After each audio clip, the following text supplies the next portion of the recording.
నమస్కారం, welcome to I dream. ధర్మ మార్గం విత్ విజిత కార్యక్రమానికి స్వాగతం.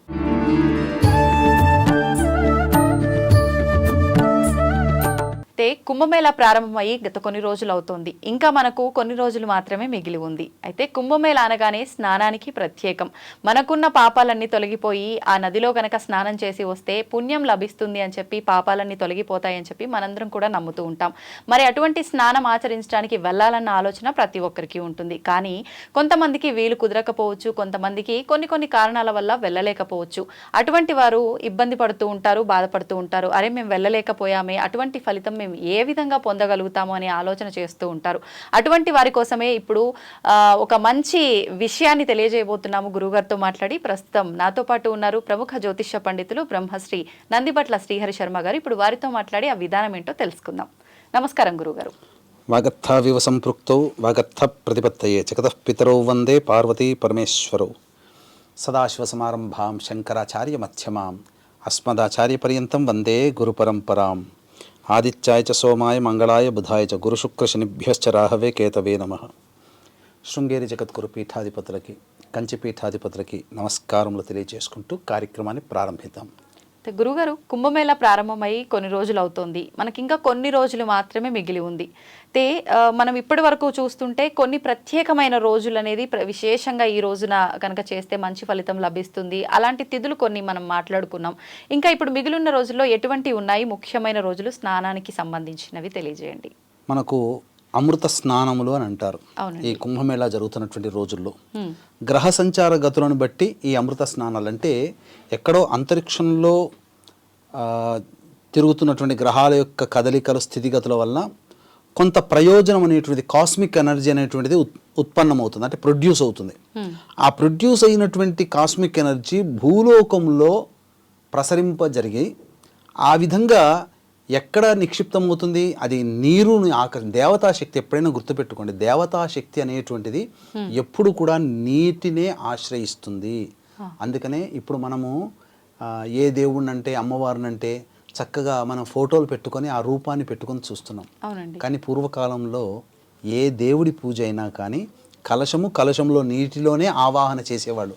దేవతా చిత్రపటాలు లేవప్పుడు, విగ్రహాలు ఉన్నాయి దేవాలయంలో. మరి ఇంట్లో చేసుకుంటే కలశములోనే ఆవాహన చేసేవారు. కలశంలో ఎందుకు ఆవాహన చేస్తారంటే దేవుడు అనేటువంటిది దేవతాశక్తి, నీరు దేవతాశక్తిని గ్రహిస్తుంది. అందుకనే కలశంలో నీటితో ఆవాహన చేసేది. అందుకనే మీకు చూడండి, దేవతా పూజలు ఎక్కడ జరుగుతాయో, ఏ ప్రదేశంలో ఎక్కువగా దేవతా పూజలు జరుగుతుంటాయో, ఏ ప్రదేశంలోనైతే దేవతాశక్తి ఉంటుందో అక్కడ నదులు, సరస్సులు, చెరువులు, తటాకములు, మళ్ళీ సముద్రములు ఉంటాయి. అష్టాదశ శక్తిపీఠాలు చూసుకోండి, ప్రతి దగ్గర ఒక నది ఉంటుంది. జ్యోతిర్లింగాలు చూసుకోండి, అక్కడ నది ఉంటుంది. ఆఖరికి దేవతాశక్తిని గ్రహించేది నీరు కాబట్టి ప్రతి ఊళ్ళో దేవాలయంలో ఉన్న ఆ కోనేరు లాంటిది పెడతారుగా. ఎందుకని? కారణం ఇదే. కాబట్టి అంతటి గ్రహాలు, అంతరిక్షంలో ఉన్నటువంటి గ్రహాల యొక్క కాస్మిక్ ఎనర్జీ ఏదైతే ఉంటుందో ఆ ఎనర్జీని గ్రహించేది నీరు కాబట్టి ఆ నీటిలోకి వెళ్ళినటువంటి మానవులు పవిత్రులవుతారు, ఆ కాస్మిక్ ఎనర్జీని తీసుకోగలుగుతారు. అందుకే అనారోగ్యంలో ఉన్న వాళ్ళకి రోగములు మారిపోతాయి. నెగిటివ్ ఎనర్జీ పక్కన పెట్టుకున్న తర్వాత మీరు బంగారం మీద కూర్చున్న అది నల్ల బంగారం అయిపోతుంది. ఆ నెగిటివ్ ఎనర్జీని కూడా నీటిలో స్నానం ఆచరించిన తర్వాత పాజిటివ్ ఎనర్జీ మనకు వచ్చి నెగిటివ్ ఎనర్జీ పోతుంది. అందుకోసం స్నానం ఆచరించమన్నారు. ప్రత్యేకించి కొన్ని పుణ్య దినాలు ఏవైతే ఉంటాయో, రోజులు, అమృత రోజులు, ఆ అమృత రోజుల్లో స్నానం ఆచరిస్తే ఆ విధంగా వారికి కలుగుతుంది, మంచి కలుగుతుంది. ఇప్పుడు మనకింకా ఇప్పుడు ప్రస్తుతం మనం ఇప్పుడు వీడియో చేస్తున్నటువంటి సమయాన్ని నుంచి ఎప్పటి వరకు ఉంది? శివరాత్రి 26వ తారీఖు వరకు ఉన్నాయి. ఎప్పటి వరకు ఉన్నటువంటి అమృత స్నానంలు ఏమేంటయ్యానంటే, ఒకటి భీష్మ ఏకాదశి, ఆదివారంతో కూడుకున్నటువంటి ద్వాదశి, భీష్మ ద్వాదశి కూడా అమృత స్నానమే. తదనంతరం మహాశివరాత్రి రోజున అమావాస్య కలిసినటువంటిది. కాబట్టి ఆ రోజున ఎవరైతే స్నానం ఆచరిస్తారో వారికి ఆ కుంభమేళాలో, ప్రయాగ క్షేత్రములో 3 నదులు కలిసే త్రివేణి సంగమంలో ఎవరైతే స్నానం ఆచరిస్తారో వారికి గత జన్మ కర్మ దోషములు తొలగిపోతాయి. అసలు మాఘ పురాణంలో ఏం చెప్పబడి ఉందంటే కనీసము మాఘమాసంలో ఒక్కరోజైనా కానీ గంగా నదిలో స్నానం ఆచరించమని చెప్పబడి ఉంది. లేదా ప్రయాగలోనైనా కానీ ఆచరిస్తే ఇంకా విశేషం. ఎలాగూ మనకి ఈసారి కుంభమేళా కూడా కలిసి వచ్చింది కాబట్టి ఇది ఇంకా విశేషం. అయితే ఇప్పుడు స్నానం ఆచరిస్తేనే విశేషం అని చెప్పుకున్నాం. మనం వెళ్ళి మామూలుగా స్నానం ఆచరిస్తేనే సరిపోతుందా, లేదంటే ఆచరించేటప్పుడు కూడా ఏదైనా విధానాలు ఆచరించాల్సి ఉంటుందంటారా? ఇప్పుడు మనకు కావాల్సినటువంటిది ఏంటంటేనమ్మా, స్నాన విధానం తెలుసుకోవాలి. టీ అందరూ ప్రిపేర్ చేస్తారు, ఒక్కొక్కరిది చేతి మించి వచ్చేది ఒక్కొక్క రకంగా ఉంటుంది. ఎక్స్పర్ట్ చాలా చక్కగా టీ చేస్తాడు. అవును కదా, అంతే అండి. అట్లాగే విధి విధానం స్నానం ఆచరించడం అందరూ చేస్తారు, కానీ విధి విధానముగా ఆచరించకపోతే దేవతా అనుగ్రహం పక్కకు పెట్టండి, దేవతా ఆగ్రహానికి గురవుతాం. ఎందుకనంటే చాలామంది చేసేటువంటి కామన్ మిస్టేక్ అంటే ప్రేక్షకులు కూడా తెలియక చేస్తుంటారు. తెలిసి చేసినా తెలియక చేసినా, తెలిసి ముట్టుకున్నా తెలియక ముట్టుకున్నా కరెంట్ షాకే. అవును, అడే వీడు తెలియదు ముట్టుకున్నాడు అని చెప్పి చల్లగా ఉండదు, అవును, తెలిసి ముట్టుకున్నాడని చెప్పి షాక్ కొట్టదు. కాబట్టి నది స్నానం ఆచరించేటప్పుడు నది స్నాన తీర్థ స్నాన విధి అని ఒకటి మనకు ధర్మశాస్త్రంలో ఉంది. కాబట్టి అది అందరూ ఆచరించాల్సిందే. కానీ చాలామంది తెలియక, కొంతమంది తెలిసి కూడా, కొంతమంది 100కి 98% తెలియక, తెలిసి కొంతమంది చేస్తుంటారు. ఏం తప్పులంటే పొద్దున్నే లేవగానే చక్కగా బ్రష్ చేసేసుకొని ఆ బట్టలు వేసేసుకొని ఇంత బయట ఒక టీ తాగి అక్కడికి వెళ్ళిపోయి స్నానం ఆచరిస్తుంటారు. అవును, అంతేనా? అంతే. అది ఎంతటి పాపం అంటే, ఇప్పుడు మనము దేవుడికి పూజ చేసి పెట్టిన పూలే తెల్లారు లేవగానే మళ్ళీ పూజ చేసేటప్పుడు కొత్త పూలు పెడతాం, నిర్మాల్యము అని అంటారు. మరి మనము రాత్రి నిద్రపోయి అదే వస్త్రాలు వేసుకొని చక్కగా లేచి మొహం కడుక్కొని మైలబడిన శరీరం ఇది, మైలబడిన వస్త్రములు వేసుకొని స్నానం ఆచరిస్తుంటే ఎంతటి పాపమమ్మ. అసలు స్నాన విధానం అది కాదు. ఇంకొంతమంది అక్కడికి వెళ్ళిన తర్వాత ఇంట్లో ఒళ్ళు రుద్దుకుంటారో రుద్దుకోరో కానీ స్నానం దగ్గరికి, నది దగ్గరికి, స్నానం దగ్గరికి పోతే కొత్త సోపు అరిగిపోయేంత వరకు రుద్దుకొని స్నానం చేసి అందులో మునుగుతారు. అంటే పాపం మొత్తం పోవాలని. రుద్దుకుంటే పాపం పోదమ్మా, ఏదైనా పట్టున్నా కూడా వదిలిపోవాలి. కానీ చాలా తప్పు చేస్తున్నారు. నదీ స్నానంలో సబ్బులు పెట్టి రుద్దుకోకూడదు. ఎలా చేయాలి అని అంటే పొద్దున్నే సూర్యోదయం కంటే ముందే లేచి కాలకృత్యాదులు తీర్చుకొని మొట్టమొదలు ఎక్కడ ఏ రూమ్లో మనం ఉంటామో తీసుకుంటామో ఆ రూమ్లో స్నానం చేసేసేయాలి. చేసేసేసి మంచిగా మామూలుగా పొడి బట్టలు వేసుకొని వెళ్ళిపోయి మళ్ళీ ఇంకో జత పెట్టుకొని అప్పుడు స్నానం ఆచరించాలి. దంపతులుగా వెళ్తే దంపతులుగా వెండి, లేకపోతే దంపతులుగా లేని వాళ్ళు ఉంటారు, అంటే భర్త ఒక్కడో భార్య ఒక్కడో పోయి ఉంటారు. కాబట్టి భార్య ఎవరు వెళ్ళినా వాళ్ళ యొక్క వస్తువు ఒకటి భుజాన వేసుకొని స్నానం ఆచరించాలి. భార్య అనుకోండి, ఏదైనా ఆమెకు సంబంధించిన వస్తువు భుజాన వేసుకోవడం, అలా వేసుకొని భార్య వెళ్తే భర్త వస్తువు వేసుకొని స్నానం ఆచరించాలి. స్నానం ఆచరించేటప్పుడు ఉదయిస్తున్నటువంటి సూర్యుడికి కానీ, లేకపోతే సూర్యోదయం అయిపోతే సూర్యోదయం ఇంకా తూర్పు వైపు నమస్కారం చేసుకొని అక్కడ ప్రయాగ సంబంధించినటువంటి సంకల్పం ఉంటుంది. ఆ సంకల్పం దగ్గరలోని బ్రాహ్మణుడి చేత ఆ సంకల్పం చెప్పించుకొని, ఆ సంకల్పంలో మీకు ప్రయాగ సంకల్పంలో బ్రాహ్మణుడు చెబుతుంటాడమ్మా, అసలు మీరు ఆ యొక్క సంకల్పం కనుక వింటే మీ కంట వెంట మీకే కాదు ఎవ్వరికైనా నీరు వస్తుంది. బాధపడుతుంటాం, ఎందుకంటే అందులో చెప్పేటువంటి సంకల్పంలో గత జన్మలలో ప్రతి మానవుడు ఎన్నో కర్మ దోషాలు చేసి ఉంటాడు. జ్ఞానకృత జ్ఞానంతో కానీ, అజ్ఞానకృత అజ్ఞానంతో కానీ, రహస్యకృత ఎవరికీ తెలియకుండా చేసినటువంటి పాపములు కానీ, ఎన్ని రకాలుగా రహస్యంగా చేసేటువంటి పాపములు ఉంటాయో అన్నీ వచ్చేసేస్తాయి. వాటి అర్థం తెలిస్తే బాధపడతాం. సంస్కృతంలో ఉంటాయి కాబట్టి సరిపోతుంది. అటువంటిదంతా సంకల్పం చెప్పుకొని అప్పుడు స్నానం ఆచరించాలమ్మా, అది చెయ్యాలి. పైసలు ఈ రోజున ఉంటాయి పోతాయి. ఆ సంకల్పం చెప్పినటువంటి బ్రాహ్మడికి ఇంత దక్షిణ ఇచ్చి అక్కడ కూర్చొని సంకల్పం చెప్పించుకోండి అమ్మా. చెప్పించుకొని అక్కడ ఆ విధంగా స్నానం ఆచరించండి. ఒక పర్పస్తో వెళ్తున్నారు మీరు, స్నానం చేయడానికి వెళ్ళట్లా. ఆ స్నానం చేసే ఉద్దేశంలో భాగంగా ఇంకొకటి ఉన్నది ఏంటంటే గత జన్మ కర్మ దోషాలు ఇప్పటి వరకు చేసినటువంటి పాపములన్నీ ఆ మాఘ స్నాన ఫలితము వల్ల ఆ ప్రయాగ క్షేత్రంలో త్రివేణి సంగమంలో ఫలితం ఆ యొక్క సంబంధించినటువంటి దోషము నివృత్తి అవుతుంది ఇప్పటి వరకు చేసినటువంటిది.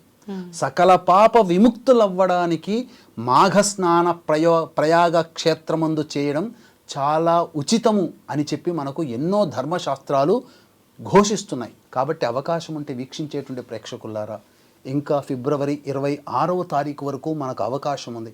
కాబట్టి చక్కగా వెళ్ళండి, అక్కడి బ్రాహ్మణుడి చేత సంకల్పం చెప్పించుకొని వెళ్ళండి. ఇంకొక తీర్థ విధి ఏంటంటే స్నానం ఆచరించిన తర్వాతనమ్మా ఖచ్చితంగా ఏ నదీ స్నానం అయితే చేస్తుంటారో వాళ్ళ తల్లిదండ్రులు అక్కడి నుంచి ఎదురు చూస్తుంటారట. నా కొడుకు స్నానం చేస్తున్నాడు, స్నానం చేయగానే నా కొడుకు పిండ ప్రదానం చేస్తాడు, తర్పణాలు వదులుతాడు, ఆ పుణ్యాన్ని తీసుకొని నేను బాధల నుంచి విముక్తిని అవుతానని చెప్పి ఆ మరణించినటువంటి తల్లిదండ్రుల ఆత్మలు, తాత ముత్తాతల ఆత్మలు వెంట పెడుతుంటాయట. ఆ కొడుకు స్నానం చేస్తుంటే ఆ కొడుకు ఎటు తిరుగుతుంటే అటు ఇటు అటు అటు తిరుగు, చివరికి వాడు ఇటు అటు అటు ఇటు తిరిగి ఇంటికి వెళ్ళిపోతాడు, చెయ్యడు. అప్పుడు బాధపడతాడట తండ్రి ఆత్మ. ఇంతటి దుర్మార్గుడు, కనీసం వచ్చి వాడికి ఇంత విద్యాబుద్ధులు నేర్పాను, ఇంత ప్రయోజకుని చేశాను, సంపాదించి ఇంత ఆస్తిని పెట్టాను, కనీసం వాడు నా కోసం ఒక పిండ ప్రదానం, కనీసం తర్పణం కూడా వదలేకపోయినటువంటి దౌర్భాగ్యుణ్ణి నేను కన్నాను అని చెప్పి బాధపడుతుందట ఆ పితృదేవత. కాబట్టి మీ పితృదేవతలకి అటువంటి బాధని ఇవ్వకండి. స్నానం ఆచరించగానే బ్రాహ్మణుని ద్వారా తర్పణ, పిండ ప్రదానము, కనీసం తర్పణాది కార్యక్రమాలన్నా చేయండి. చేయించిన తర్వాత ఇక్కడ మనకు ఇంకొకటి దౌర్భాగ్యం ఇప్పుడు ఈ మధ్య కొత్తగా వచ్చిందమ్మా. ఏంటండి అది? ఏంటనంటే రామేశ్వరం పోయినా శనేశ్వరం తప్పదు అన్నట్టుగా మనలో ఉండేటువంటివి ఈ కుంభమేళాలో చాలా నియమనిష్టలతో ఉండాల్సినది పోయి ఈ రోజున మోనాలిసా అనే అమ్మాయి కోసం అన్ని కెమెరాలు ఎతుకుతున్నాయి. ఉందా, ఎక్కడుంది, ఊరి నుంచి పోయిందట, ఇండోర్ పోయిందట, మళ్ళీ వచ్చిందట, ఎవడో ఒకడు మళ్ళీ వచ్చిందని ఫోటో పెడతాడు. ఆమె తిరుగుతుంది అనగానే ఇప్పుడు కూడా పోయి కూడా ఆమె కోసం వెతుకుతుంటుంటారు. అక్కడ పోయిందల్లా హరినామస్మరణ చేసుకోండి అయ్యా, శివనామస్మరణ చేసుకోండి అని చెప్పి పెడితే, మనలో ప్రతి మనిషిలో కామక్రోధ లోభాలు ఉంటాయి, కోరికలు ఉంటాయి, అన్నీ ఉంటాయి. కానీ దేవుణ్ణి దర్శించుకోవాలి, దేవుణ్ణి స్మరించాలి, దేవుణ్ణి మననం చేసుకోవాలని చెప్పి సంకల్పం అక్కడ ఉంటే ఆ క్షేత్రంలో మనలో దాగి ఉన్నటువంటి అమ్మాయిని చూడాలనే కోరిక. ఇప్పుడు మేము కుంభమేళం వెళ్ళొచ్చామని చెప్పి యూట్యూబ్లో చాలామంది వీడియోలు పెట్టారు కదా, అక్కడ ఏం రాశారు దశ కామెంట్స్లో? మోనాలిసా మీకు కనబడిందా, మోనాలిసాతో మాట్లాడారా కామెంట్లో. ఎందుకమ్మా ఇవి? తర్వాత చాలామంది చేసేటువంటి ఇంకా కామన్ మిస్టేక్స్ ఏంటంటే, ఆ ప్రదేశము ప్రయాగ క్షేత్రానికి రాకముందు ఉండేటువంటి పొలిమేరలు ఉంటాయో ఆ పొలిమేరలకి ఎప్పుడైతే మనం చేరుకుంటున్నామో అప్పటి నుంచి ధూమపానము, మద్యపానము, మాంసాహార భోజనము నిషిద్ధము. దాంపత్యము, అక్కడ ఉన్నటువంటి రోజులు దాంపత్యము నిషేధము. బ్రహ్మచర్య వ్రతాన్ని ఆచరించాలి. వెళ్ళేటప్పుడైతే ఫుల్ ఛార్జ్ పెట్టుకొని వెళ్ళండి మొబైల్స్కి. పిల్లల్ని తీసుకోపోకుండా ఉంటేనే మంచిది. ఒకవేళ తీసుకోపోతే ఆ పిల్లల్ని కంటికి రెప్పలా కాపాడుకోగలిగే మనుషుల్ని వెంట పెట్టుకోండి. ఎందుకంటే లక్షల కోట్ల మంది జనాల్లో మౌని అమావాస్యకే దాదాపు 11 కోట్ల మంది వచ్చారట. ఇప్పుడు మాఘ పౌర్ణమికి 12 కోట్ల మంది ఎక్స్పెక్ట్ చేస్తున్నారు. ఇక ఆఖరి రోజు అయిపోతుందనగా శివరాత్రికి అయితే ఇంకా చెప్పనవసరం లేదు. దాదాపు ఇప్పటికే 40 కోట్ల మంది స్నానం ఆచరించారు. ఇంకొక 20-30 కోట్ల మంది అవుతారు అప్పటికి. కాబట్టి మొత్తం రమారమి ఒక 70 కోట్ల మంది స్నానం ఆచరిస్తారు ఈ యొక్క కుంభమేళాలో. కాబట్టి తప్పులు చేయకుండా శివనామస్మరణ, హరినామస్మరణ చేసుకుంటూ ఉండి గడిపి వచ్చినటువంటి వాళ్ళకి సంపూర్ణమైనటువంటి ఈ స్నాన ఫలితం దక్కుతుందమ్మా. గురుగారు, ఇప్పటివరకు మనం మాట్లాడుకున్నదంతా బాగుంది. అసలు స్నానం ఎందుకు చేయాలి, చేస్తే ఎటువంటి విధానాలు ఆచరించాలి, ఎటువంటి ఫలితం ఉంటుంది. కానీ ఇదంతా విన్న తర్వాత ప్రతి ఒక్కరిలో వెళ్ళలేని వాళ్ళకి అనిపిస్తుంది, అరే మేము స్నానానికి వెళ్ళలేకపోయామే, అక్కడ దాకా వీలు కుదరలేదే అని చెప్పి బాధపడుతూ ఉంటారు. మరి అటువంటి వారికి కూడా ఏదైనా అవకాశం ఉందా, ఇక్కడే ఉండి అంతటి ఫలితాన్ని పొందే అవకాశం? అంటే ఈ విధంగా ఇప్పుడు మనం చెప్తున్నామంటే అతిశయోక్తి అని అనుకుంటారేమో. ఎందుకనంటే కష్టపడి డబ్బులు ఖర్చు పెట్టుకొని, శరీరాన్ని కష్టపెట్టుకొని, మనస్సుని ఆతృతతో ఎంతో భక్తి పార్వశ్యంతో వెళ్ళి స్నానం ఆచరిస్తే వచ్చే ఫలితము కాళ్ళు కదలకుండా, చెయ్యి కదలకుండా, హాయిగా ఇంట్లో కూర్చొని స్నానం ఆచరిస్తే వచ్చేస్తుంది అని అనుకోవడం అతిశయోక్తి. కానీ ఇక్కడ కొంత అటువంటి వాళ్ళకి కూడా కొంత పరిహారం అనేటువంటిది కొంత ఉంది. ఏంటంటే చక్కగా ఆ విధంగా స్నానం ఆచరించలేకపోయినా వెళ్ళలేకపోయినా కొద్దిలో గనక చేసినట్లయితే ఇంట్లో ఉండి ఇప్పుడు మనం చెప్పుకోబోయేటువంటిది చాలా కాన్సన్ట్రేషన్తో శ్రద్ధగా భక్తితో గనక చేస్తే అందులో ఒక 25% ఫలితం అన్న పొందుతామమ్మా. దీనికి ఎందుకనంటే ఒక చిన్న కథ చెబుతాను. ఒక వ్యాపారవేత్త వ్యాపారాలు చేసుకుంటూ ఉండి ఒక ఊళ్ళోకి వెళ్తాడు. నిర్మానుష్యం ఒక పాడుబడిన దేవాలయంలోకి వెళ్తాడు, భోంచేస్తాడు. రాత్రంతా చూస్తుంటాడు, అయ్యో ఇదంతా పాడుబడిపోయింది, నిజంగా నేను వ్యాపారం చేసుకుంటున్నాను, ఆ వ్యాపారంలో కనుక నాకు లాభాలు వస్తే ఖచ్చితంగా నేను ఈ దేవాలయాన్ని బాగు చేస్తాను అని చెప్పి సంకల్పం చేసుకొని అనుకుంటాడు. అది నిజంగా కలలోకి వచ్చి ఆ కలలో తాను ఈ గుడిని బాగుపరిచినట్టుగా కలలోకి వస్తుంది. అంటే అదే ఆలోచనతో ఉన్నాడు కాబట్టి, ఉన్నాడనో లేకపోతే ఏదో మొత్తానికైతే ఆ కలలో ఆ గుడిని బాగు చేసినట్టుగా డబ్బుతో తన స్వహస్తాలతో చేసినట్టుగా కలకంటాడు. తర్వాత కొంతకాలం అయిపోయిన తర్వాత వ్యాపారం మంచిగా జరిగింది, ఇంకా నేను వేరే వ్యాపారం చేద్దాం అనుకుంటున్నానని చెప్పి జ్యోతిష్యుడి దగ్గరికి వెళ్తాడు. జ్యోతిష్యుడు జాతకాన్ని చూసి ఆశ్చర్యపోతాడు. ఏమయ్యా, అసలు నువ్వు ఇప్పటికే చచ్చిపోవాలి కదా, మరణించాలి కదా, నీవు బతికుండడానికి నువ్వేమన్నా పూజలు ఏమైనా చేసావా, ఏమన్నా గొప్పది ఏదైనా కార్యక్రమం చేసావా అంటే ఏమి చేయలేదండి, నేను పూజలేం చేయలేదు, జపాలేం చేయలేదు. పోనీ నువ్వేదైనా దేవాలయాన్ని ప్రతిష్ఠ చేసావా అని అడుగుతాడు. అంటే అదేం లేదు, కానీ నాకు పలానా చోటికి వెళ్ళిన అదంతా చెప్తాడు. అది కారణమయ్యా, నువ్వు కలగన్నావు, కానీ ఆ చిన్న దాని వల్లనైనా కానీ శివానుగ్రహం కలిగి, శివలింగ దేవాలయం అది, శివలింగ ప్రతిష్ఠ జరిగితేనే అతనికి మరణం నుంచి విముక్తి, గండం నుంచి విముక్తి. అది కళ రూపంలో కన్నాడు కాబట్టి ఆ గండం దోషం పోయింది, కళల వల్ల కూడా. అందుకనే ఇది మనం దీని వృత్తాంతాన్ని బేస్ చేసుకుంటే ఇప్పుడు మనం చెప్పుకోబోయేటువంటి పరిహారము చాలా చిన్నది, ఖర్చు లేనటువంటిది, ప్రతిరోజు ఆచరించవచ్చు. అది గనక చేసినట్లయితే ఖచ్చితంగా ఆ కుంభమేళాకి వెళ్ళి స్నానం చేసిన దాంట్లో కనీసం ఒక 25 పావులు ఎత్తైనా మనం ఫలితాన్ని పొందుతాం.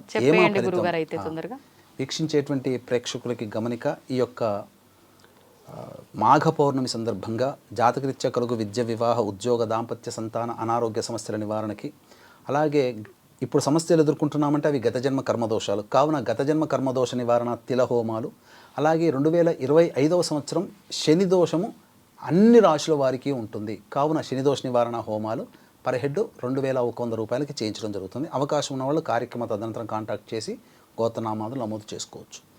ఏమా పరిహారము అని అంటే, పచారి పూజా స్టోర్స్లో కానీ లేదా ఎవరింట్లోనైనా కానీ గంగా జలం ఉంటుంది. ఆ గంగా జలాన్ని ప్రతిరోజు కూడా స్నానం చేసేటువంటి బకెట్ నీటిలో 3 చుక్కలు వేసుకొని తూర్పు వైపు నమస్కారం చేసుకొని ముందు రోజు, ప్రతిరోజు స్నానం చేస్తారు కదా, స్నానం కంటే ముందు రోజు ఇప్పుడు అన్ని విజువల్స్ వచ్చేసేసాయి, ఎంతోమంది పెట్టారు కదా, ఆ గంగా, అక్కడ ఉన్నటువంటి పరిసర ప్రాంతాలు, ఆ అఘోరాలు, ఆ నదులలో స్నానం ఆచరిస్తున్నటువంటి మానవులు, సంకల్పం చేసుకున్నటువంటి మానవులు, ఇలా అనేకమైన విజువల్స్ కనబడతాయి కదమ్మా. ఆ విజువల్స్ అన్నీ చూడాలి, మనస్సులో పెట్టుకోవాలి. స్నానం ఆచరించడానికంటే ముందు తూర్పు వైపున నమస్కారం చేసుకొని, అన్నిటికంటే వేగంగా ప్రయాణించేది మనస్సే. మూసుకుని నేను ప్రయాగంలో ఉండాలి అనుకుంటే ప్రయాగంలో ఉండిపోతుంది. మన మనస్సుని అక్కడికి పంపించడం, ఆ యొక్క విజువల్స్ ఏవైతే చూసామో ఆ విజువల్స్ అన్నీ ఊహించుకుంటూ, ఆ విజువల్స్లో అక్కడ ఉన్నటువంటి మనుషుల్లో కూడా నేను ఒక భాగస్తుని, నేను కూడా వెళ్ళాను, అలా నదీ తీరంలో నడుచుకుంటూ వెళ్ళాను, ఉదయిస్తున్నటువంటి సూర్యుడికి నమస్కారం చేశాను, సశరీరముగా 3 మునకలు వేశానని చెప్పి భావన చేసుకొని వచ్చి ఆ విధంగా మనస్సును చేసుకొని గంగేచ యమునే కృష్ణ గోదావరి సరస్వతి నర్మదే సింధు కావేరి జలేస్మిన్ సన్నిధిం కురు అని చెప్పి ఆ యొక్క బకెట్లో ఉన్నటువంటి నీటిని స్నానం ఆచరిస్తే చాలమ్మా, చాలు. ఇంతకంటే ఈ ఒక్క చెయ్యండి, తప్పకుండా ఆ యొక్క స్నాన ఫలితం మనకు వచ్చి తీరుతుంది. ఈ విధంగా చేసిన తర్వాత ఖచ్చితంగా చాలామంది జీవితాల్లో గంగ, ప్రయాగ నుంచి ఉన్నటువంటి గంగ మీ ఇంటికి వస్తుంది. ఎవరో ఒకరు తీసుకొచ్చి మేము స్నానం చేయడానికి వెళ్ళాము, ఇగో గంగ తీసుకోండి అని చెప్పి ఇచ్చిపోతారు. నిజంగా అట్లా ఎవరైనా తీసుకొచ్చి ఇచ్చిన వాటర్ ఉంటే గనక అవి నెత్తిన చల్లుకొని నమస్కారం చేసుకున్న ఆ ఫలితం చాలా ఉంటుందా? స్నానం చేసిన ఫలితం ఆ విధంగా స్నానం అక్కడ ప్రతిరోజు మనం వెళ్ళలేకపోయినా ఆ గంగా క్షేత్రంలో, ఆ ప్రయాగ క్షేత్రంలో ఉన్నట్టుగా భావన చేసుకుంటూ స్నానం ఆచరించాలమ్మా, చాలు. నిజంగా చాలా మంచి విధానాన్ని తెలియజేశారు గురుగారు. మనం ఒక్కొక్కసారి నిజంగానే ఇలా కొన్ని ఊహించుకుంటూ ఉంటాము. నిజంగా అక్కడికి వెళ్ళాను, ఇక్కడికి వెళ్ళాను, అది కళ రూపంలో కావచ్చు, మనం నిజంగా స్పృహలో ఉన్నప్పుడైనా నిజంగా అలా ఒక విజువల్ ఇమాజిన్ చేసుకొని మనం అక్కడికే వెళ్ళాము అని నమస్కారం చేసుకొని సంకల్పం చేసుకుంటే కూడా అంతే ఫలితం ఉంటుంది. అంటే ఇంకా ముఖ్యంగా చెప్పాలంటే చాలా మంది ఇప్పుడు ఉన్నటువంటి క్రౌడ్ రీత్యా వెళ్ళలేకపోతున్నారు. అవును. అలాగే కొంతమంది టికెట్ క్యాన్సిల్ చేసుకున్న వాళ్ళు ఉన్నారు, కొంతమందికి కోరిక ఉంటుంది వెళ్ళలేకపోతున్నారు. అటువంటి వాళ్ళు ఈ విధంగానైనా చేసినా మనస్సే ప్రధానం కదమ్మా అన్నిటికంటే. ఇప్పుడు పంచభక్ష పర్వణాలు తినాలని అంటే ఒక పాయసం తిన్నా చాలు, ఆ ఫలితం వస్తుంది. అప్పుడు అందరూ కుటుంబ సభ్యుల్లో అందరూ మనల్ని ప్రేమించాలని లేకపోయినా ఒక్కడు ప్రేమించినా చాలు, ఆ తృప్తి చాలు. అలాగే మనం వెళ్ళలేకపోయినా ఆ విధంగా వెళ్ళాననే భావన పెట్టుకొని స్నానం ఆచరిస్తే ఎక్కడో లేడు భగవంతుడు, అన్ని చోట్ల ఉన్నాడు, అంతా గంగే. ఈ మాఘమాసం అంతా అన్ని నదుల్లో గంగ ప్రవహిస్తుంది. కాబట్టి ఈ విధానాన్ని పాటిస్తే చాలమ్మా. ధన్యవాదాలు గురుగారు. సర్వం శ్రీ ఉమామహేశ్వర పరబ్రహ్మార్పణమస్తు. గురుగారు, మాఘమాసం అంటేనే ఎన్నో విశేషాలకు చాలా ప్రసిద్ధి చెందిన మాసంగా చెప్పుకుంటాం. కానీ ముఖ్యంగా మాఘమాసంలో వచ్చే మాఘ పౌర్ణమి రోజు దానాలు చేయడం విశేషం అని చెప్పి మాట్లాడుకుంటూ ఉంటాం. ప్రత్యేకించి ఆ దానాల్లో కూడా కొంతమందికి ప్రత్యేకంగా నిర్దిష్టమైంది అని చెప్పి నేను విన్నంత వరకు ఏంటంటే సంతానం లేనివారు, ప్రత్యేకించి మగపిల్లలకు ఏదైనా గండాలు ఇలాంటివి ఉన్నవాళ్ళు ఆ రోజున కనుక కొన్ని రకాల వస్తువులు దానం చేస్తే అటువంటి దోషాలు ఏమైనా ఉంటే తొలగిపోతాయి అని చెప్పి, ఇది నిజమేనా? నిజంగా ఆ రోజున వాళ్ళు ఎటువంటి దానాలు చేస్తే దాని నుంచి బయటపడతారు? వాస్తవం. ఎందుకనంటే ఇప్పుడున్నటువంటి ప్రస్తుత పరిస్థితిలో చాలామందికి సంతానం కలగట్లేదు. అవునండి. అదొకటి. సంతానాన్ని ఇచ్చేవాడు ఎవరు? విష్ణువే. అంటే మిగతా దేవతలు కూడా ఇస్తారు, కానీ సంతానాన్ని పొందాలి అని అంటే రావి చెట్టు చుట్టూ నారాయణాయ నమః అంటూ 27 ప్రదక్షిణలు చేసి ప్రతిరోజు విష్ణు సహస్రనామ పారాయణం చేస్తే తప్పకుండా 108 రోజుల కల్లా అమ్మాయి గర్భవతి అవుతుంది. తండ్రి ఆ అబ్బాయి కూడా సంతానవంతుడు అవుతాడు. ఇద్దరూ చేయాలి, భార్యాభర్తలు. అయితే మనకు అనేక పురాణాలు ఉన్నాయమ్మా, అష్టాదశ పురాణాలు, అలాగే సంబంధించినటువంటి అనేక ఉపాఖ్యానాలు కూడా ఉన్నాయి. ఎన్నో మానవుడు తరించడానికి ఎన్నెన్నో పరిహార క్రియలు అనేటువంటివి ఉన్నాయి. ఇప్పుడు మనం చెప్పుకోబోయేది అటువంటిది ఏంటంటే సంతానాన్ని పొందడం కోసం ఒకటి, మగపిల్లలున్నటువంటి తల్లిదండ్రులు ఖచ్చితంగా చేయాల్సినటువంటి దానము మాఘ పౌర్ణమి నాడు మాత్రమే చేయమని శాస్త్రం చెప్పబడి ఉంది. అయితే ఊరికే చేయమంటే అర్థం కాదు కదా. దీనికి ఇంతకు ముందు జరిగినటువంటి సంఘటన ఒకటి తెలియజేస్తాను. పూర్వం ఒకప్పుడు గంగా నదీ తీరంలో వేదాంగతుడైనటువంటి బ్రాహ్మణుడు దంపతులు ఉన్నారు. వారికి ఎంతటికీ సంతానం కలగలేదు. కొంతకాలం అయిన తర్వాత మనకు కంటి ముందర మనకు సంతోషము సౌఖ్యాన్ని ప్రసాదిస్తూ మన తదనంతరం మనకు మళ్ళీ పరలోకంలో కూడా సౌఖ్యాన్ని ప్రసాదించేటువంటి పుత్రుడు లేకపోయే కదా అని చెప్పి బాధపడుతుంటే, ఇంకేం విచారించకమ్మా, నేను తపస్సుకు వెళతాను, వెళ్ళి ఆ తదనంతరం దేవతానుగ్రహంతో తప్పకుండా సంతానవంతులం అవుతామని చెప్పి శ్రీహరి గురించి గంగా తీరములో ఘోరమైన తపస్సు ఆచరించాడు. ఆయన భక్తికి మెచ్చినటువంటి విష్ణువు ప్రత్యక్షమై ఏం కావాలన్నప్పుడు సంతానాన్ని కోరాడు. ఆ విధంగా అచిరకాలంలోనే మీకు మంచి సంతానం కలుగుతుంది, మీ వంశం వృద్ధి అవుతుందని చెప్పి దీవించడం జరుగుతుంది. ఆ తదనంతరం రాగానే చక్కగా సంతానవంతుడు ఆయన భార్య గర్భవతి అవుతుంది, సంతానం పొందుతుంది. సంతానం వచ్చిన తర్వాత ఒకనాడు నారదుడు వెళుతూ ఆ దంపతుల దగ్గరికి వెళ్ళి చూసిన తర్వాత ఆ బాలుడిని చూసి, ఈ బాలుడికి 12వ సంవత్సరంలో గండం ఉన్నది, మిమ్మల్ని విడిచి వెళ్ళిపోతాడు అని చెప్పి వెళ్ళిపోతాడు. అంతటా ఆ రోజున మొత్తం ఇక ఆ రోజంతా నిద్రపోకుండా భార్యాభర్తలు ఇద్దరు కూడా చాలా బాధపడుతూ ఉన్నారు. అంతటా ఇంతటి మంచి వార్త విని విష్ణు యొక్క అనుగ్రహం వల్ల సంతానాన్ని పొందిన మనము మళ్ళీ సంతానాన్ని నష్టపోతున్నామా అనంటే ఏం కాలేదు, నేను మళ్ళీ విష్ణుని అడుగుతానని చెప్పి మళ్ళీ విష్ణు కోసం ఘోర తపస్సు చేసినప్పుడు విష్ణు ప్రత్యక్షమే మళ్ళీ ఎందుకయ్యా నా గురించి ఆలోచించావు అనంటే, నీ ప్రసాదించినటువంటి సంతానమే నారదుల వారు వచ్చి, నీ శిష్యుడైనటువంటి నీ మనవడైనటువంటి నారదుల వారే వచ్చి సంతానము నష్టపోతావు అని చెప్పారు, కాబట్టి నేను నమ్మాల్సి వచ్చింది. దీనికి పరిహారం ఏందయ్యా విష్ణు భగవానుడా అని అంటే, అప్పుడు ఇది నీ గత జన్మ కర్మదోషం వల్లనయ్యా ఇట్లా జరిగింది. అంటే నీవు పూర్వజన్మలో జ్ఞానశర్మ అనేటువంటి వాడివి, ఆమె భార్య, ఇద్దరు కూడా మళ్ళీ పుణ్యవశాత్తు మళ్ళీ ఇద్దరు కూడా దంపతులుగా పుట్టారు. ఈ జన్మలో కూడా ఆమె ఇప్పుడున్న భార్య, ఆ పోయిన జన్మలో నీ భార్య. కాబట్టి ఆమె కొన్ని నివారణ అంటే కొన్ని క్రియలు సరిగ్గా చేయలేకపోయింది గత జన్మలో. మాఘమాస వ్రతాన్ని ఆచరిస్తూ మాఘ పౌర్ణమి రోజున నన్ను కొలిచింది. నీవు వెళుతూ వెళుతూ కూడా ఆ మాఘ పౌర్ణమి రోజున కొన్ని పూజా విధానాలు, కైంకర్యములు, నైవేద్యములు, దానములు చేయమని చెప్పావు. ఆమె ఎంతో సంతోషముతో కొన్ని చేయలేకపోయింది, ముఖ్యంగా దానం చేయలేకపోయింది. ఆ కారణం చేత 2 తప్పులు జరిగాయి. ఒకటి, భర్త అయినటువంటి నీ మాట వినకపోవడం. 2, మాఘ పౌర్ణమి నాడు నన్ను ఆచరించి దానాది కార్యక్రమాలు చేయలేకపోవడం వల్ల 2 తప్పుల వల్ల నీకు ఈ జన్మలలో 12వ ఏట మరణించగలిగేటువంటి సంతానాన్ని పొందడం జరిగిందయ్యా అని అంటే, మరి దానికి ఏమీ లేదా అని అంటే, అప్పుడు గుడాన్నము నివేదన చేసి నన్ను పూజించి ఆ యొక్క బాలకుడిని గంగాజలము స్నానం ఆచరింపచేసి ఆ రోజున నన్ను పూజించి గుడాన్నము గనక నువ్వు దానం చేసినట్లయితే, పూర్వజన్మలో చేయలేదు కాబట్టి నీ భార్య చేత ఇద్దరు కూడా కలిసి ఈ జన్మల్లో మీరు ఆ దానం చేయండి, నీ కుటుంబంలో మళ్ళీ ఇంకా ఎటువంటి దుర్మరణాలు అంటూ ఉండవు, వృద్ధి చెందుతుందని చెప్తాడు. ఆ విధంగా భార్య దగ్గరకు వచ్చి గత జన్మల్లో ఈ విధంగా చేయలేకపోయావమ్మా అని అనగానే మాఘ పౌర్ణమి కోసం ఎదురు చూడడం. మాఘ పౌర్ణమి రోజున గంగానదీ తీరములో ఆ యొక్క బాలుణ్ణి స్నానం ఆచరింపచేసి తదనంతరం కూర్చోపెట్టుకొని చక్కగా వ్రతం ఆచరించి ఈ విధంగా పాయసాన్నం, గుడాన్నం అంటే పాయసాన్నము, పాయసాన్నాన్ని విష్ణు భగవానికి నివేదన చేసి అది అందరికీ కూడాను దానం చేసింది.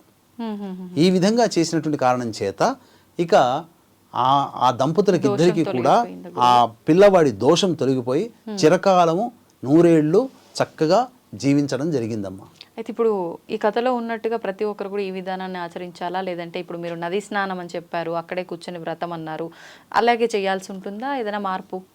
పూర్వకాలంలో నదీ తీరంలోనే సామాన్యులందరూ, మా ప్రజలందరూ ఉండేవాళ్ళు కాబట్టి అది అవకాశం ఏర్పడింది. ఇప్పుడు నదులున్న చోట లేము కదా, హైదరాబాదు ఎక్కడైనా కానీ, వైజాగ్ కానీ ఇంకెక్కడైనా పట్టణాలు, కర్నూలు వీటన్నిటిలో నదులు ఉండవు.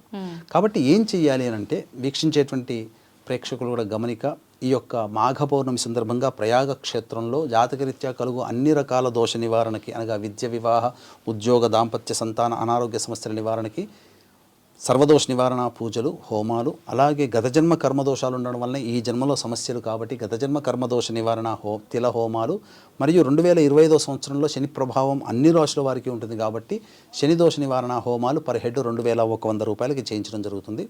అవకాశం ఉన్న వాళ్ళు కార్యక్రమ తదనంతరం కాంటాక్ట్ చేసి మీ గోత్రనామాదులు నమోదు చేసుకోవచ్చు. ఏం చెయ్యాలి? సామాన్యులైనటువంటి మనం పల్లెటూళ్ళలో కాకుండా పట్టణాల్లో ఉంటాం. ఏం చెయ్యాలి అని అంటే, మనకు బయట ఎక్కడికి పోయినా కానీ గంగా జలం దొరుకుతుంది కదమ్మా. పిల్లలతో సహా అందరూ కూడా ఆ గంగా జలాన్ని బకెట్ నీళ్ళలో వేసుకొని శ్రీహరి నామస్మరణ చేసుకుంటూ ఆ పౌర్ణమి రోజున స్నానం ఆచరించాలి.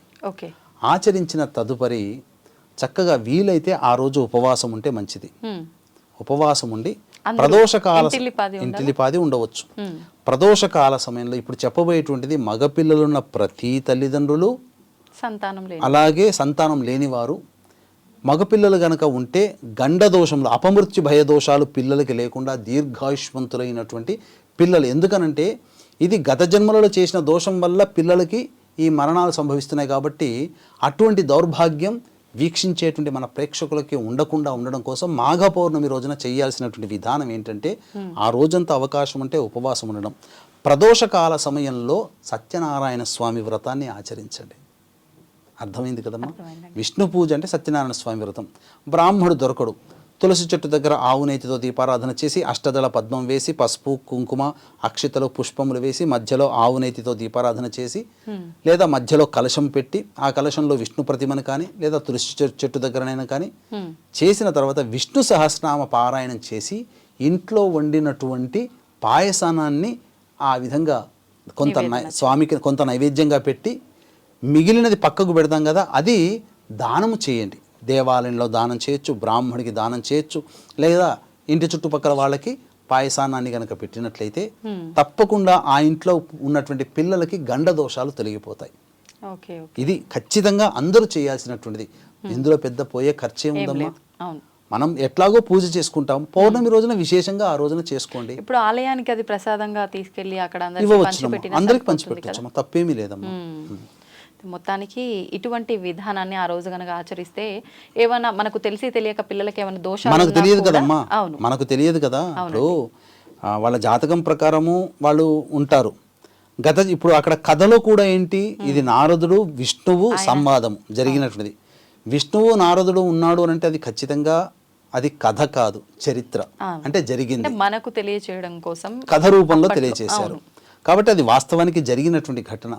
కాబట్టి ఇప్పుడు తల్లిదండ్రులుగా ఉన్నటువంటి పిల్లలు, వాళ్ళ పిల్లలు ఎవరైనా వాళ్ళ పిల్లలు ఆరోగ్యంగా ఉండాలి, నిండు నూరేళ్ళు, ఎటువంటి గండ దోషాలు, అసలు జ్వరం వస్తేనే తట్టుకోలేరమ్మా. ఆడుకుంటుంటే కింద పడి దెబ్బ తగిలి రక్తం కారితేనే తట్టుకోలేము, గీరుకుంటేనే తట్టుకోలేము. అటువంటిది గండములు ఉన్నాయంటే తట్టుకోగలుగుతారా ఏ తల్లిదండ్రులైనా? కాబట్టి అవి ఉన్నాయో లేవో మనకు తెలియదు, జాతకంలో మనం చూసుకోలేము. అయితే ఆ దోషం పోతుంది కదా, సాక్షాత్తు విష్ణువే కదా చెప్పింది. అందులో మాఘమాసంలో మాఘ పౌర్ణమి రోజునే చెయ్యాలన్నటువంటి పూజా నియమం ఇది. మళ్ళీ వచ్చే సంవత్సరం దాకా చూడాలి. కాబట్టి ఇప్పుడు చేసుకుంటే తప్పేముంది, ఇంట్లో పూజ చేసుకోలేమా? ఆ మాత్రం ఒక అరగంట గంట కేటాయించుకోలేమా? ఇప్పుడు మగపిల్లలు అన్నారు, అది ఓన్లీ అంటే వివాహం కాని వాళ్ళ విషయంలోనే, వివాహం అయిన వాళ్ళ పిల్లలకు సంబంధించిన తల్లిదండ్రులు కూడా చేసుకోవచ్చు? తల్లిదండ్రులు ఎవరైనా చేసుకోవచ్చు.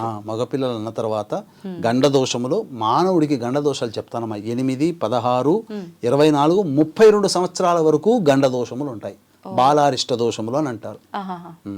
ఇవన్నీ అల్పాయుష్ని సూచిస్తాయి. కాబట్టి 32 ఏళ్ల పిల్లల వరకు ఉన్నటువంటి వాళ్ళందరూ కూడా ఆచరించదగినటువంటిది. ఏముందమ్మా ఇందులో, పైసా ఖర్చు అయ్యేది ఏముంది చెప్పండి? మన భక్తిని మనం చూపించుకోలేమా? మన ఫ్రెండ్స్ 10 మంది 2, 3 వస్తే వాళ్ళు ఎవరు వచ్చారో వాళ్ళకి ఇష్టమైన వంటకం ఏం చెయ్యాలని చెప్పి వాళ్ళు మెచ్చుకోవడం కోసం హడావిడి చేసి గొప్పగా వంటకాలు పెడుతుంటామే. మరి జీవితాన్ని ఇచ్చినటువంటి వాడు, అన్ని నడిపించేటువంటి ఆ పరమాత్ముడి కోసం ఈ చిన్న పని, పరమాత్మని పక్కకు పెట్టిన మన కడుపున పుట్టిన సంతానం కోసం చేసుకోలేమా? అంత దౌర్భాగ్యమైన స్థితిలో అయితే మనం లేం కదా. కాబట్టి మన మాట విని ఖచ్చితంగా అందరూ కూడా ఈ యొక్క నియమాన్ని ఆచరించి, తద్వారా వాళ్ళకి కలిగినటువంటిది ఏంటనంటే అనుభవైక్య నైవేద్యం అని చెప్పి కృష్ణ భగవానుడు అన్నాడు. అనుభవిస్తేనే అది తెలుస్తుంది, తింటేనే రుచి తెలుస్తుంది. అలాగే చేసిన తర్వాత సమస్యలు వస్తాయి కదా, ఆ సమస్యల నుంచి పిల్లలు బయటపడ్డప్పుడు ఆ రోజున మాఘ పౌర్ణమి రోజున పలానా విజిత, పలానా శ్రీహరి శర్మ గారి సంవాదంలో విన్నటువంటి విధానమును మనం ఆచరించాము. కాబట్టి ఈనాడు అధిక కష్టములు పడకుండా, నష్టములు పడకుండా మన సంతానం మన కంటి ముందర సంతోషంగా ఉన్నాము అనంటే ఆ రోజున మనం చేసింది అని చెప్పి ఆ రోజున విష్ణువుకి మళ్ళీ ఇంకొకసారి థ్యాంక్స్ చెప్పుకుంటారు. అవును, నిజంగా చాలా మంచి విధానాన్ని తెలియజేశారు గురువుగారు. ధన్యవాదాలు. సర్వం శ్రీ ఉమామహేశ్వర పరబ్రహ్మార్పణమస్తు.